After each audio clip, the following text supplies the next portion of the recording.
Now, personally, I would have called this film Cowboys versus Graboids. Hashtag missed opportunity.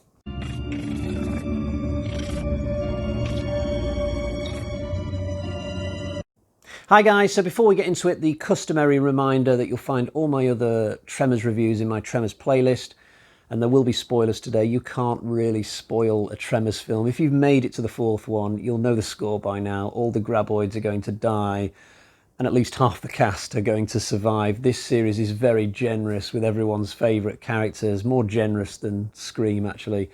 So this one was directed by S.S. Wilson. A good sign that, because Wilson also directed Tremors 2, one of the best in the franchise. He did a really great job with that, given the reduced budget and the amount of actors from the first film that didn't want to come back. This is also a prequel, obviously. Now, I'm quite curious that they took this approach, because Michael Gross, as Burt Gummer, had really sort of established himself in the third film as the new leading man for the franchise. You would have thought that they would have wanted to carry that on and give him a new adventure. What I suspect happened, and I could be wrong about this, so in the early noughties, there was a Tremors TV show. I think it might have come out the same year as this film, actually. I'm not sure. But I just wonder whether they went down the prequel route for this fourth film just so people didn't get confused between the TV show and the films, because I think Michael Gross was also in the TV show. I've not actually seen that TV show, by the way. I did try and hunt it down once, but you can only buy it on a Region 1 disc, I think, so that's no good for me. I wonder, though, whether these days it might be available to rent on streaming. I'll have to check that out. If I can get hold of it and it's not too expensive, I might add it to the back end of this review series. Really weird, by the way, that they would do a TV series with Michael Gross, and yet when Kevin Bacon, the big star of Tremors, wanted to do his own TV show, they wouldn't take it forward. Anyway, getting back to Tremors 4. So this one takes place, I don't know, 100 years before the first film takes place. We're in the Old West, and a new group of Graboids have sprung up, and they're terrorizing all these miners in this local mine, and people are leaving the town of Rejection nearby in droves. This is the same place, by the way, as Perfection. It just has a different name. So it's up to this guy called Hiram Gummer, who owns the mine, but he lives in Philadelphia. He immediately travels to Nevada to hopefully sort this problem, convince people, no, you don't have to leave the town, etc., etc. But he's going to have to get rid of the Graboids if he's going to be successful in that. This is, of course, Burt Gummer's great-great-granddad. Add or subtract as many greats as you need there. But this is not a character who is very much like Burt. He's very spoilt, he's overly privileged, he's definitely a rich man, and he doesn't even like guns. So not only is Hiram going to hopefully get rid of the Graboids in this film, but he's also going to go on a little bit of a character journey. He's going to learn how to care about other people and not just himself. And yeah, he's also going to discover a love for guns. The final shot in this movie has Hiram on some kind of Gatling gun, just randomly shooting these bottles on a wall, and the camera does a close-up on his face, and he's absolutely getting off on it. It's a brilliant final shot. I absolutely love it, and you just know in that moment that the Gummer family tree's love of weaponry is firmly cemented for all time.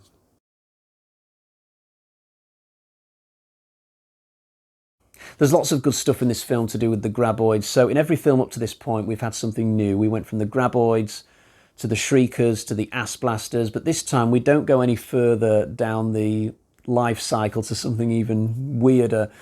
We actually go back to the very beginning of the cycle, just like the actual film itself is going back to the beginning of the chronological timeline. So it's quite clever in that regard. So we see baby Graboids this time before they become adults. And these things are even more vicious than the mums and dads, in my opinion. I mean, they're horrible. They're so quick, and they can pull you down just as easily as one of the larger versions. They can also jump out of the dirt like dolphins on steroids. I would much rather face down one of the larger Graboids than one of the baby ones. I mean, when one of the larger ones come out of the ground, if they miss you, there's like a fraction of a second where the Graboid sort of hesitates before it then worms its way back into the ground to try again. You get a little bit of time to do something, escape, whatever. I don't think you quite get that same time afforded to you if you're fighting one of the baby graboids. So we're very much going back to basics in this film, it feels. We actually get proper graboids in the finale for the first time since the original, which is kind of cool. And the practical effects are so much better in this film than they were in the third film. I mean, they were almost non-existent in the third film. I have to think that the budget for the fourth film was somehow bigger. I go back to the TV show again. I just wonder, was this film made in conjunction with the TV show? Were they able to kind of pool resources a little bit? Was this film able to piggyback onto the budget of the TV show, procure for itself some puppetry and toys that it wouldn't have been otherwise able to get? It's just weird how much better this film is in terms of what it gives you for the puppetry and proper practical effects. And we actually get to see graboids dying in very physical ways here. The creatures feel real again. They didn't in number 3. My memory of number 3 is just a haze of digital explosions. I can't even remember how the final ass blaster dies. In this film, there's only 4 graboids who die, but I can remember every single one of them, and you get some great splattery deaths. Graboids dying on buzzsaws, and one of them gets chewed up in this machinery. Another one explodes. There's a baby graboid that gets killed with a pickaxe, and every time one of them dies, there's like loads of orange blood. That's back again, you know, blood corrugating around graboid carcasses when they're in the process of dying. It's really good stuff. And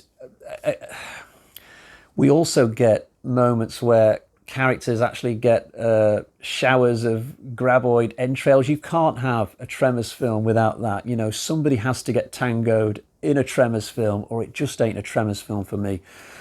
We also get a little bit of an explanation as to where the graboids come from originally. This is something we've never had before.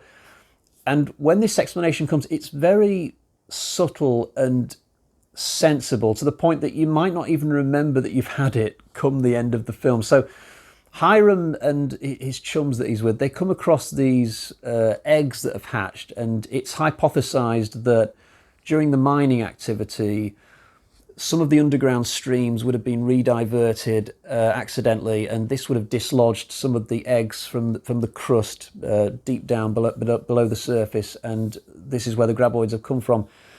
It's an explanation that makes sense. I'm glad that they don't just come up with something completely left field in this film, you know, just pretend that, now the bounty hunters from Critters are flying over the earth, and it's been them who's been dropping the eggs off now and again just for laughs, you know.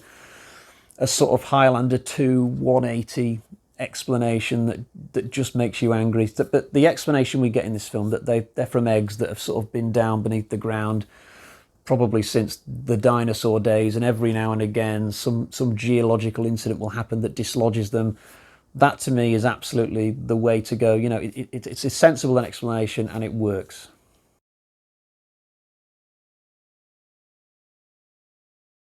So just to quickly whistle through some negatives, there's not much in this film in the way of music. This franchise is not really known for its soundtracks. The score for the first film was quite good, but since then, the music has been very hit and miss. And in this fourth film, it's probably the worst it's ever been. It's like they went on a free music site and just picked the first thing that they came across. To give you an example, the first scene in this film is a really atmospheric situation in the mine. Characters are being killed all over the place. There's one guy who's lifted off his feet and he comes back down with his head missing. Great stuff. But then we cut to the opening credits, and the song that plays over that is like something from a Pirates of the Caribbean movie. It just doesn't fit at all. Speaking of the mine, I think they could have done more with that place as well. I mean, when I think of a Tremors film set entirely in a mine or under the ground, that could be something, you know, The Descent, but the Tremors version. That could be awesome. You know, you'd have a threat from graboids above, to the sides, below. But in this film, even though the mine is part of the story, we're not really there for long enough for me.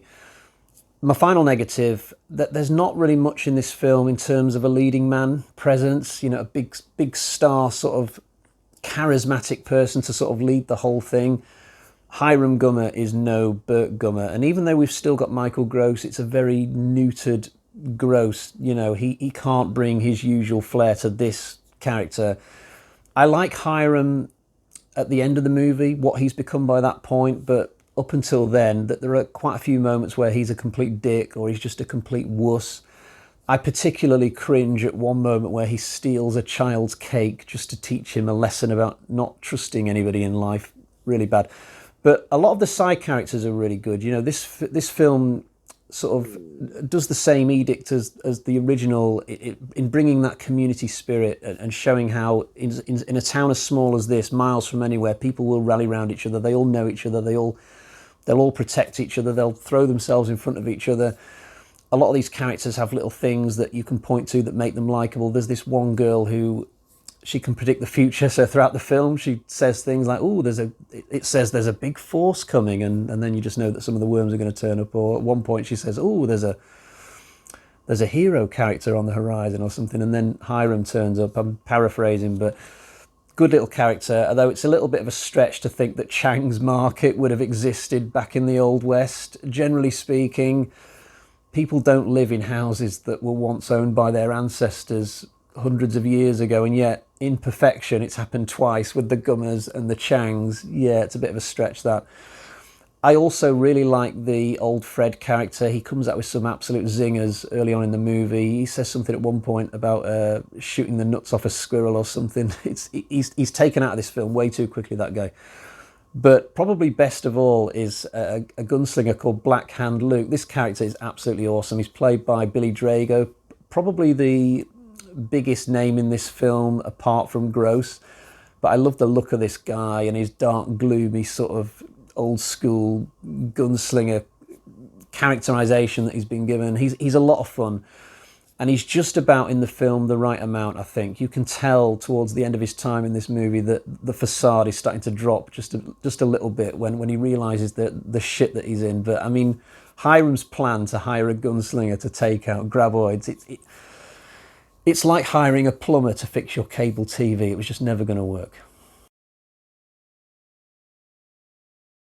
I'll quickly show you the version of the film that I've got. Here is my Blu-ray copy of Tremors 4. Absolutely fantastic picture quality on this. No features though, sadly, none at all. It's a very vanilla copy of the film, but probably, in all honesty, the best copy of this you're likely to get. But it's good stuff. Right, let's get to the bag of terror and find out what sort of score I'm going to give this film. So there's quite a bit in here. 1, 2, 3, 3.5 bloody axes out of 5. That is an uptick of sorts over Tremors 3. I do think this is a better film than number 3.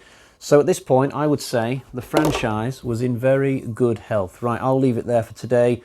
Until next time, I'll leave you with this one piece of advice. If you ever go digging in a mine, don't delve too greedily. Cheerio.